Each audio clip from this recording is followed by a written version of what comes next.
Como é que começou esse trabalho assim, de comunidade, de evangelização? Na nossa cidade tinha um padre, Padre Benedito Hércules Daniel. É um padre maravilhoso, um padre cheio de carisma, de dons, né? E ele começou um grupo de jovens chamado Discipulado. Ele usava o livro do Prado Flores, Sim. né? Formação de discípulos. E ele reuniu um grupo de jovens que queria fazer essa formação. Por isso que nós, da Missão Louvor e Glória, nós damos uma importância tremenda para a formação, Sim. porque foi de um grupo de formação que a Missão Louvor e Glória nasceu. Sem dúvida. Um grupo de formação. Aí o padre fazia esse trabalho com a gente, com vários outros jovens também, né? E aí, tanto a preparação para o discipulado, como também depois a preparação para a pregação, para a música, enfim. Então o padre era um padre muito carismático, cheio de vontade. Ele é também fundador de comunidade, da comunidade Adoração e Missão. E para nós foi uma riqueza. Enquanto o padre esteve conosco, foi um tempo assim grande, 2 anos e meio, de formação profunda, intensa. E foi daí que nasceu esse desejo. Quando o padre foi embora, eu comecei a viver minha primeira experiência missionária. Foi em 93, eu fui para Santo André passar férias, que eu sou de São Bernardo do Campo, minha família é toda ali de Santo André, o grande São Paulo. E eu fui passar férias. Estava trabalhando, namorando na época, eu estava estudando, terceiro colegial, e eu fui na missa de domingo. Cheguei na missa numa capelinha chamada Santa Luzia, do lado da Fundação Santo André. E eu fui na missa e fiquei perplexo, porque é uma paróquia rodeada por 3 favelas, Sacadura, Cabral, Tamarutaca e Palmares. E eu cheguei na missa, o padre Belmiro estava lá, é um padre do Sagrado Coração de Jesus, que eu estimo muito, tenho uma amizade maravilhosa. E o padre, com aquele pouco de gente ali, o padre mesmo cantava, o padre mesmo fazia as leituras, tinha pouca gente ajudando. E no momento da missa o padre disse assim que precisava de pessoas, precisava de leigos, que as pessoas precisam se despertar para ajudá-lo. E as pessoas precisavam olhar e ver que a igreja está necessitada dos leigos para fazer alguma coisa. E que a gente não podia sair daquela igreja sem dar uma resposta para Jesus. Só que eu estava ali só de férias, eu pensava. Eu não sou daqui, eu não moro aqui. Aí fui para casa, voltei para Marília, meu namoro. Eu tinha na época o grupo de jovens, o grupo compadre. Mas aquilo inquietou meu coração e eu não tive mais sossego. Jesus me deu a certeza e a convicção de que era para eu estar lá.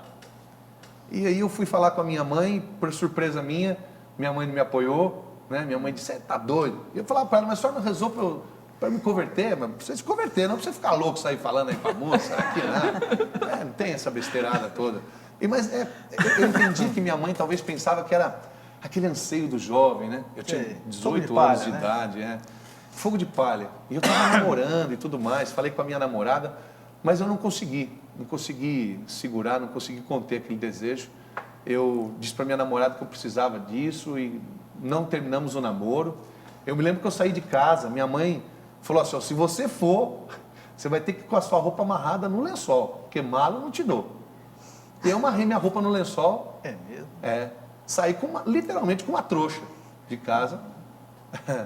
Mas você foi morar num outro... Fui morar em Santo André, onde morava a minha irmã na você época. foi lá?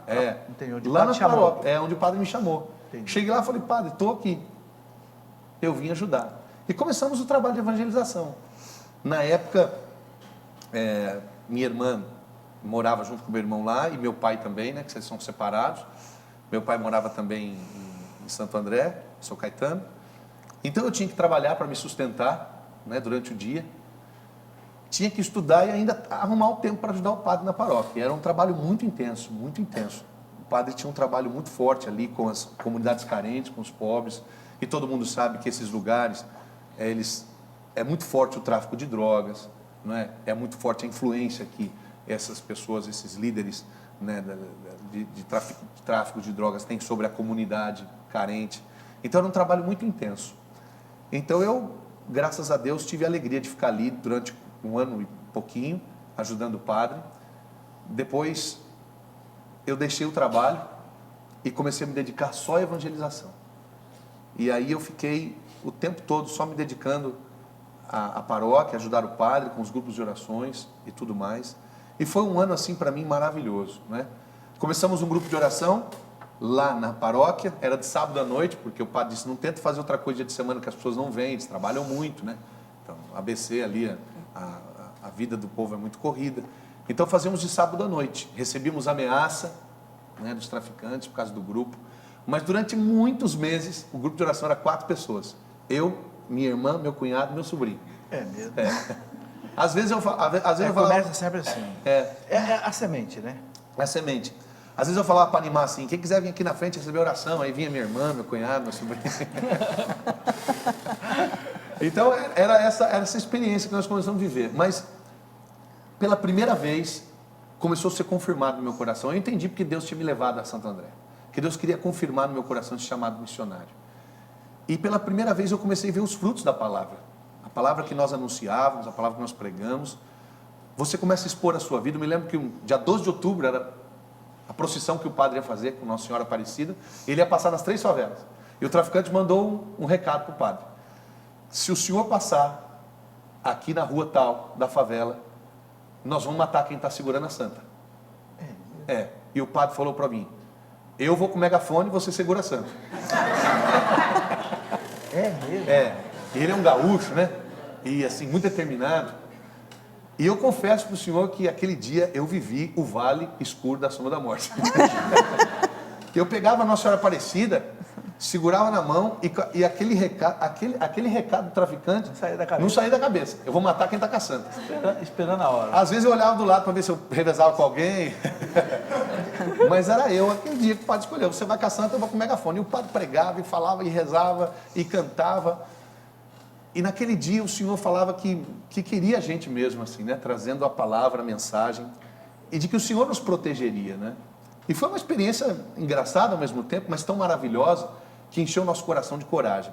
E aquele dia eu comecei a ver o poder que a palavra de Deus tem, como Paulo fala aos Coríntios, que arrasa as estruturas, que coloca cativo todo pensamento que se levanta contra o orgulho de Cristo, contra os ensinamentos de Cristo. Então, interessante que naquele dia as palavras do Senhor começaram a brotar no meu coração. E aí eu sempre falo para as pessoas quando eu prego sobre a palavra, o importante de você ter a palavra de Deus em você, né? Como o livro de Josué diz, não se afaste da palavra, medita dia e noite, procura proclamá-la, viver o que está escrito e observa, guarda ela. Então essa palavra começou a encher meu coração de coragem, de amor. E claro que eu não morri, estou aqui, né? Mas foi uma experiência maravilhosa. Depois eu voltei para Marília, em 94, eu voltei para Marília. Minha mãe disse que eu não... aqui dentro de casa você não fica sem trabalhar, porque o grande medo da minha mãe era eu virar um vagabundo. Vagabundo. Esse negócio de missão é meio muleta, não quer trabalhar e pá. Eu comecei a trabalhar na metalúrgica, que era meu ramo, né? Mas deu pouco tempo, eu tive um acidente de trabalho e cortei a ponta do dedo da prensa. E aí fiquei afastado 1 ano. E nesse 1 ano afastado, eu comecei a viajar para todo lado, evangelizar. E foi uma benção. A música já era presente na minha vida. Eu já tocava nessa época, um pouco de violão, cantava. E começamos a evangelizar de um modo muito intenso. Nossa diocese, os lugares, Mato Grosso do Sul, que a gente ia muito, né? E para nós foi uma experiência maravilhosa. Em 95... Foi nascer na comunidade. Foi. Louvor e Glória. Aí em 95 eu conheci o Daniel. O Daniel, que é cofundador da comunidade, foi quando nós iniciamos o trabalho com a banda Louvor e Glória. A princípio era um trabalho de evangelização pela música, né? E pronto. A Missão Louvor e Glória nasceu, gravamos esse primeiro CD aqui. Tem vários CDs. Nós vamos mostrando aqui devagar os vários CDs. Pode continuar falando? Então, gravamos o primeiro CD, que é o Louvor e Glória, com a música jovem, Vinde Verde, Louvor e Glória. E quando nós gravamos o CD, ainda a gravação era de rolo, ainda, né? Não tinha CD e estava na transição do LP, né? Do disco de vinil para o CD. E foi uma experiência maravilhosa, porque a gente, aquela dificuldade toda, sem muito dinheiro, muito apoio. Mas o Senhor foi confirmando a nossa missão pela música também. Agora, interessante, professor, que Deus começou a nossa missão pela música, e hoje eu digo, depois de 17 anos, né, de evangelização, que a música ela tem um poder de abrir portas, de aceitação no coração das pessoas. Muito grande. Ela entra onde talvez a palavra dita, né? Ela não. A palavra cantada, ela entra de uma forma muito grande na vida dos jovens e tudo mais. E uma palavra muito forte de Santo Agostinho sempre foi o nosso lema. se você quer saber o que cremos, vem ouvir o que cantamos. Então isso para nós é tudo, né? Repete, muito bonito isso. Se você quer saber o que cremos, vem ouvir o que cantamos. Então aí, a partir daí, a gente... Santo Agostinho, uma das pedras de toque da conversão de Santo Agostinho foi a música.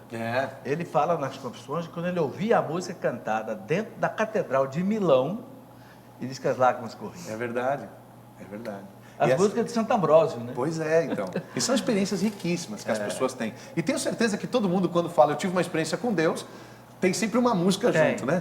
Tem uma sempre música que marca. Poxa, aquela música me trouxe, me levou perto, me levou à grande emoção, à profundidade. Embora eu sei que a música é um meio, não é o fim de tudo, mas graças a Deus começou aí, então. Então gravamos o primeiro CD e depois sucessivamente. A partir de 99, depois que aconteceu, né, a morte da Érica, da minha esposa, foi aí que a banda Louvor e Glória se transformou em Missão Louvor e Glória. Rodrigo, como é que foi a morte da sua esposa?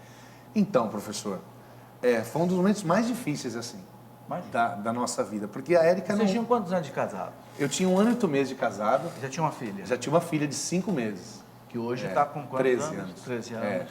É uma moça linda. E a Vitória foi para nós assim uma bênção, porque eu me casei com 21 anos já como missionário consagrado, porque eu não tinha uma comunidade, mas já não tínhamos não tínhamos trabalho, só trabalhávamos com evangelização, tanto eu como o Daniel. E a Érica nos apoiava demais, a Érica era professora, então dava aula, o nosso meio de sustento muitas vezes era o salário que ela tinha como professora, porque nós íamos evangelizar e não tínhamos muita coisa, né? Então eu saí em missão para uma cidade de Pradópolis, diocese de Jaboticabal. Saí na segunda-feira, a gente ia fazer uma semana de evangelização. Eu beijei a Érica no portão, beijei a minha filha Vitória. Ela estava mamando no peito ainda naquela hora. Eu disse tchau para a Érica, como tantas vezes eu tinha dito, já estava casado há 1 ano e 8 meses nessa época, me casei com 21 anos, estava com 23. E eu fui. Na quinta-feira, quando eu cheguei em Marília, que eu recebi a notícia que ela estava internada no Hospital das Clínicas, eu cheguei, a minha esposa já estava morta. Foi aneurisma cerebral, fatal, né? Não teve como reagir, acudir, nada. E a partir daí... Você estava no retiro? Eu estava no retiro, estava pregando. E eu cheguei, a Érica já tinha falecido. A informação que eu tinha é que ela tinha sido internada, né, com suspeita de meningite. E foi aí, professor, que começou um dos momentos mais difíceis da minha vida e da Missão Louvor e Glória. Porque a Érica não era só a minha esposa, a mãe da Vitória. Ela era aquela pessoa que acreditou. Apoiava, né? Desde o início, desde que eu fui para Santo André, em 93, ela foi a pessoa que disse, Deus tem uma obra para realizar. Que beleza. Então essa coluna que ela sempre foi, fazia muita falta. Eu só trago aqui uma comunidade, depois que eu conheço a comunidade, que eu convivi com a comunidade. Eu já convivi com Shalom, com a Obra de Maria, com a Palavra Viva, com a Face de Cristo, e convivi várias vezes nos Estados Unidos em missões com eles, em várias cidades, né? Eu acho que são cidades, Adriana. Uma turnê, né, professor? Lembra de algumas delas aí? New Jersey, South Carolina. Era uma turnê que nós fazíamos ali. E eu sou testemunha do trabalho heróico desse povo lá. Porque é um povo que trabalha durante o dia, normalmente, e que 4, 5 horas da tarde monta no carro e vai, às vezes, anda 2, 3 horas para chegar no grupo de oração. Como eu fui com eles, saí ali de Framingham, íamos lá em New Jersey ou Nova York, andando 2, 3 horas, pregava no grupo de oração e voltava para dormir em Framingham. Isso eu vi, participei muitas vezes. Então, eu quero testemunhar aqui que é um trabalho feito com reta intenção, por amor a Jesus, só por ti, Jesus. Entende? É por isso que eu tenho a grande satisfação de trazê-los aqui. Agora, eu queria que vocês contassem, o Rodrigo começa um pouco, depois eu quero passar para dentro. Como é que vocês chegaram nos Estados Unidos? Pois é. Hoje vocês estão também na África. Quais são os lugares que vocês estão hoje? Nos Estados Unidos, na África e no Japão. Que beleza. Temos Foi lá para o outro lado do mundo. Pois é, graças a Deus. Como é que aconteceu isso nos Estados Unidos? Então, em 99, nós gravamos o CD Deus é Fiel, que foi fruto de toda essa experiência, né? Da dor e também da fé que foi surgindo no nosso coração da morte da Érica. Aí, com o Deus é Fiel, nós começamos a ter uma amplitude maior de, né, de abertura de portas em outros lugares. E graças a Deus, nessa época, eu conheci a Adriana aqui no Brasil ainda. Que a Adriana tem uma história fantástica também de Marília. testemunho em Marília, ela é Bandeirantes do Paraná. Deus te deu uma nova Érica. Foi. Foi mesmo, professor. Mas eu nem sabia na época, viu? Não, né? Pois é. Porque aí, a Adriana, eu conheci ela, não é? Ela pode dizer isso melhor depois. Sim. E ela foi para os Estados Unidos. Depois de ter me conhecido. Ela foi para os Estados Unidos. Em 2001, ela estava na... Nada a ver com missão. Nada a ver com missão. Foi lá para trabalhar. Foi lá para trabalhar, para dar um sentido à vida dela, que aconteceu um negócio... Ela vai Ela contar. vai contar. Muito difícil. Aí ela falou, o que aconteceu agora só saindo do país. Aí ela saiu do país para recomeçar a vida dela.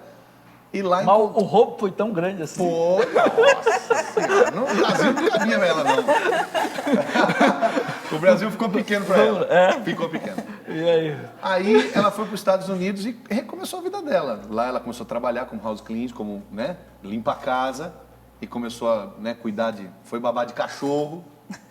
Também. Mas hoje tem de tudo, De né? tudo. E aí conheceu o Fábio e a Eneuris, que eram, na época, coordenadores de um grupo de oração. Fábio e Eneuris. E eles foram fazer um evento chamado Louvai, isso em 2001, e precisava de uma pessoa para pregar e cantar. A Adriana falou, eu conheço um. E aí eu fui para lá, Nos Estados Unidos. nos Estados Unidos. Ah, quer dizer que o Fábio Canelo já estavam nos Estados Estavam Unidos. lá nos Estados Unidos, já moravam lá. Ah, tá legal. E aí a Eneuris era coordenadora de um grupo de oração Nos Estados Unidos. nos Estados Unidos. Que beleza. Adriana, como é que você foi parar nos Estados Unidos? Que roubo foi esse que você deu aqui no Brasil tão grande? Então, professor, eu sempre tive um sonho de ter uma família. Sempre. Que eu vi a experiência do meu pai e da minha mãe, lindíssima, de família. Eu queria ter uma família igual dos meus pais. Certo. Né? Meu esposo, meus filhos. Só que eu percorri um Ela caminho... tive a alegria de conhecer seu pai, É verdade. sua mãe, lá no seu casamento. Foi mesmo. Aliás, eu preciso dizer aqui que eu fui padrinho de casamento dos dois. Há quantos anos já? 4 anos. 4 anos. 4 anos. Lá em Marília. Em Marília. E aí? Daí, professor, eu fui pelo caminho mais torto e mais fácil, né? Conheci um rapaz muito rico, né? E eu fui me perdendo muito os valores, perdendo, né, toda aquela herança que meu pai na oração foi implantando, ensinando. E eu fui me perdendo no dinheiro, me perdendo, assim, nas orgias, bar, viagem. O Romero era muito rico. É, muito rico. Bonito. Bonito.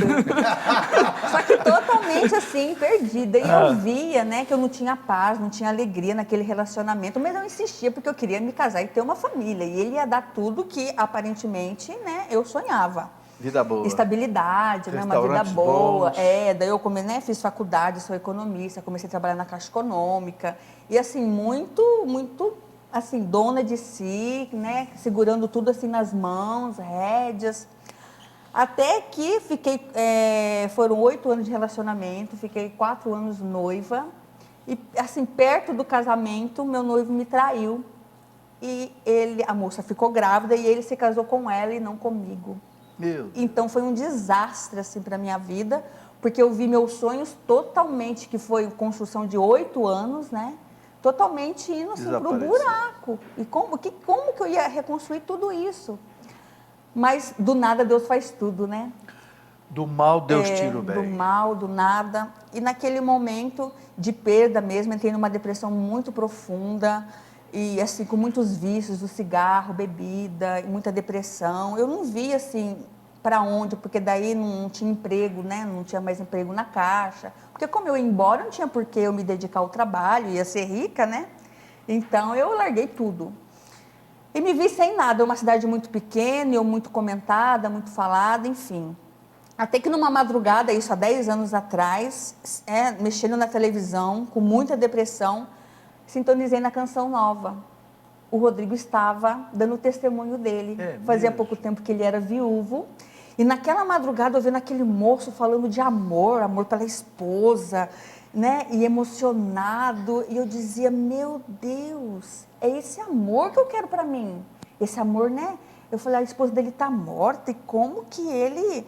Até hoje, assim, testemunhando esse amor, imagine pela viva, né? Eu fiquei, assim, mas me alcançou de um jeito, professor. Eu falei, gente, se pela morte tem esse amor e pela viva, então... E ali eu comecei a ter experiências com Deus. Por quê? Porque ele ia muito na minha cidade, então minha família conhecia ele. Até que ele foi rezar por mim. Eu falava, gente, é o moço da televisão. Deixa eu ver os caminhos de Deus, né? E ao mesmo tempo eu tinha uma resistência, porque o meu ex-noivo se chamava Rodrigo. Daí outro Rodrigo na minha vida, Deus. não. E eu comecei a ter resistência porque eu falei, não, eu vou, não quero, né, missionário, igreja, porque eu tinha uma concepção de igreja, de que as pessoas que foram para a igreja eram pessoas mal resolvidas, que não se deram bem na vida, então caíram na igreja, eu não queria aquilo para mim, eu formada... É a visão que o mundana da igreja, né? É, totalmente. E eu não queria essa vida para mim, de igreja, terço, Bíblia. Então eu ia para o grupo de oração, eu ficava assim, eu resistindo, não quero para mim, mas eu sentia paz. Eu falei, nossa, né, parece que existe mesmo Jesus, Eucaristia. E daí eu, para fugir de tudo isso, fui para os Estados Unidos. Eu já tinha ido, tinha visto, né, já tinha ido com a família do meu noivo, fui para os Estados Unidos, para fugir um pouco, até mesmo da igreja, que eu não queria. Cheguei lá, me deparei com uma realidade, longe da família, outra cultura, né, todas as dificuldades com a língua. Onde que eu fui? Correndo para a igreja. Cheguei na igreja e encontrei com o Fábio e a Enéuris. Só que eu nem imaginava que eu ia para os Estados Unidos, que Deus teria planos de evangelização, que Deus ia me levar para outro país para restituir a minha história, para recomeçar a minha história. Né? Deus tem as suas delicadezas. Eu fui para lá para ganhar dinheiro e continuar no salto e continuar tocando a minha história do meu jeito. Mas com todas as dificuldades do país, enfim, né, fui me dedicando com muita docilidade, com muita paciência às coisas de Deus, e Deus foi me atraindo aos poucos. Então, quando tinha saudade da família, corria para a igreja, chorava, sentia paz, daí eu comecei a... E você ficou morando sozinha nos Estados Unidos no começo? Eu morava junto com algumas pessoas, né, porque lá é muito complicado morar sozinha por causa da situação financeira. E conheci algumas pessoas na igreja, começamos a morar junto. Então, eu fui percebendo que as coisas da igreja foram me atraindo de uma maneira muito delicada, muito simples, não invasiva. E eu fui gostando da ideia da igreja. A hora que eu vi, eu já estava totalmente entregue e dócil, né? Passei por uma boa confissão. Eu tive a graça de ter conhecido um padre americano que falava português, que me ajudou muito. Ele me orientou muito, né, em questão da minha afetividade. E ali eu me preservei. E esse padre me ensinou tudo que foi importante para você, guarda no coração de Deus. Que Deus vai, né, com certeza, cuidar de tudo isso. E eu cheguei para Jesus e falei para Jesus, eu quero, Jesus, aquele amor para mim, essa família de Nazaré. Comecei a ter desejos de ter uma família de Nazaré, de ter uma família, mas da maneira correta, da maneira certa. E nesse tempo que eu fiquei nos Estados Unidos, não me envolvi com ninguém, me guardei, me preservei, acreditando que Deus ia fazer um milagre, mas era no coração dele, porque eu queria o amor dele, aquele amor, né, lindo de família.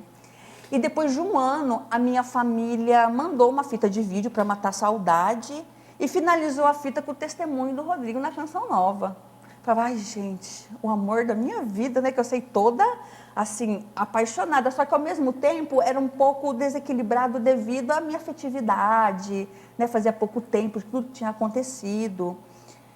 Só que quando eu saí daqui, eu disse para o meu pai, acho que eu estou gostando de uma pessoa, né, acho que eu descobri o que é o amor. Meu pai disse para mim, filha, vai embora, porque se for de Deus, Deus vai levar ele aonde você estiver.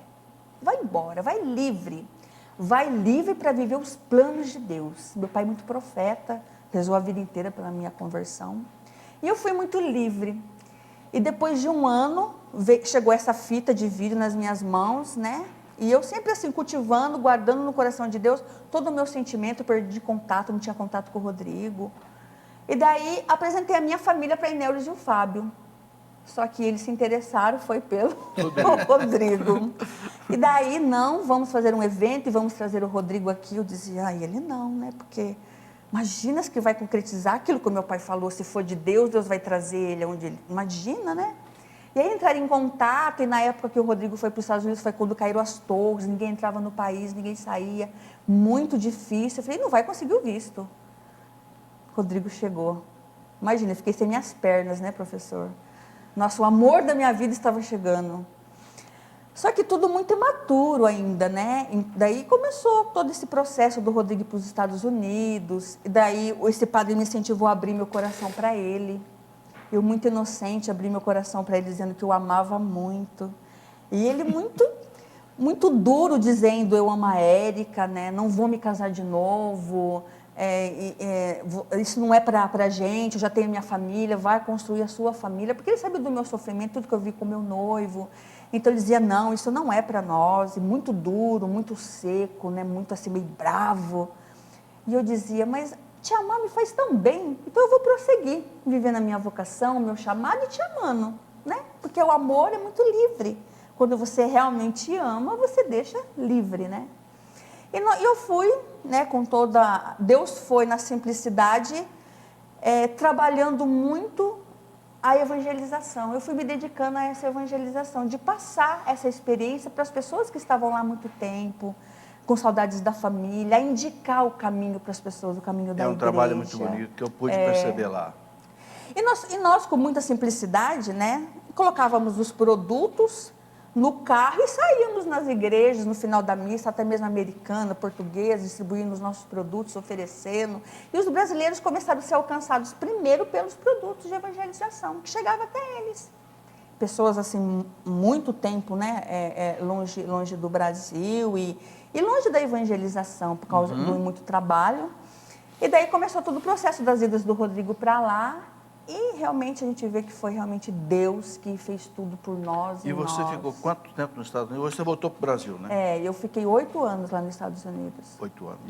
E a missão continua lá hoje deslanchando. E ele muito resistente, e eu só rezando e pedindo para Jesus: quebra o coração dele, coloca amor no coração dele, Jesus. Eu sei que o Senhor pode. E eu nunca mais toquei no assunto, a gente não tinha partilhas sobre coração, afetividade.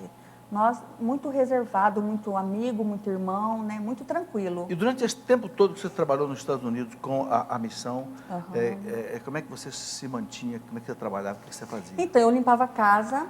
Que é o que muitos brasileiros fazem nos Estados Unidos. Isso. E daí, o tal de clean house. Isso. Eu trabalhei em alguns restaurantes, só que me prendia muito tempo. Então, eu larguei o restaurante e comecei a limpar a casa, porque eu podia fazer os meus horários. Então, 15 dias eu trabalhava e 15 dias eu viajava, porque a americana limpa a casa de 15 em 15 dias. Não é todo dia como brasileiro. Então, até nisso, né, Deus é delicado, né? A limpeza de casa nos Estados Unidos é completamente diferente da limpeza de casa no Brasil. Não tem água, né? Não tem água. É tudo no aspirador. E daí eu limpava a casa 15 dias e 15 dias eu ficava nas comunidades ajudando os padres. Né? Nós levávamos a livraria, né? Daí ajudava o padre a implantar pelo menos as leituras em português, porque ela é tudo americano, tudo inglês. Então muitas pessoas fora não conseguiam se confessar por causa da língua.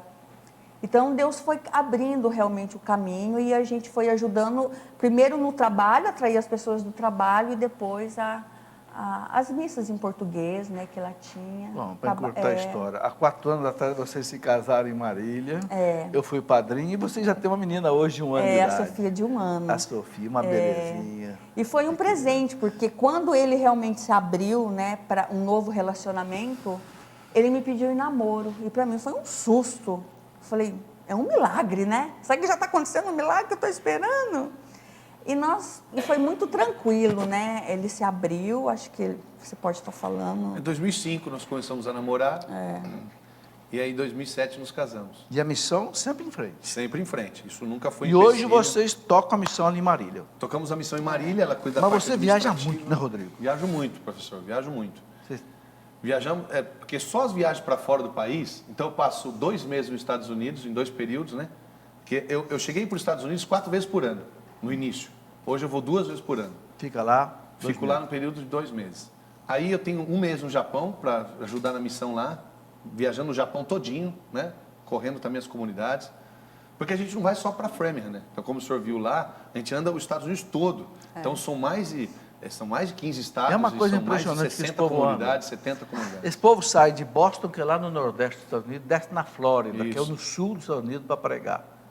Sai de Boston, vai para Washington. Sai de Washington, vai para Nova York. E o mais Meu interessante... Deus, eu fiquei assombrado de ver o que esse povo brasileiro faz nos Estados O que Unidos. mais interessante é que eles começaram a fazer em 3, né?